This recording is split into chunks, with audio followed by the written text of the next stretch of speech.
दिनांक 9/2/2026. तर बघूया महाराष्ट्रातील कांदा बाजार भाव. प्रथम पिंपळगाव पासून कांद्याची आवक आहे 21,957 क्विंटल, किमान दर 400 रुपये, कमाल दर 1431 रुपये, सर्वसाधारण दर 1125 रुपये क्विंटल. बाजार समिती निवासा गोडेगाव कांद्याची आवक आहे 13,794 क्विंटल, किमान दर 300 रुपये, कमाल दर 1500 रुपये, सर्वसाधारण दर 1000 रुपये क्विंटल. समिती सोलापूर कांद्याची आवक आहे 39,169 क्विंटल, किमान दर 100 रुपये, कमाल दर 2300 रुपये, सर्वसाधारण दर 900 रुपये क्विंटल.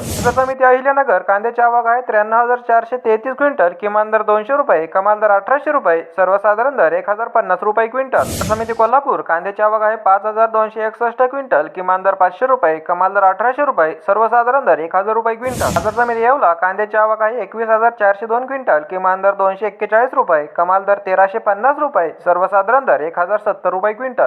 समिती लासलगाव कांद्याची आवक आहे 27,668 क्विंटल, किमान दर 700 रुपये, कमाल दर 1485 रुपये, सर्वसाधारण दर 1250 रुपये क्विंटल. समिती मालेगाव कांद्याची आवक आहे 17,066 क्विंटल, किमान दर 200 रुपये, कमाल दर 1363 रुपये, सर्वसाधारण दर 781 रुपये क्विंटल. समिती वैजापूर कांद्याची आवक आहे 6,763 क्विंटल, किमान दर 200 रुपये, कमाल दर 1291 रुपये, सर्वसाधारण दर 1100 रुपये क्विंटल. समिती नांदगाव कांद्याची आवक आहे 19,114 क्विंटल, किमान दर 200 रुपये, कमाल दर 1366 रुपये, सर्वसाधारण दर 1150 रुपये क्विंटल. कांद्याची नवीन अपडेट्स बघण्यासाठी लाईक, शेअर, सबस्क्राईब नक्की करा.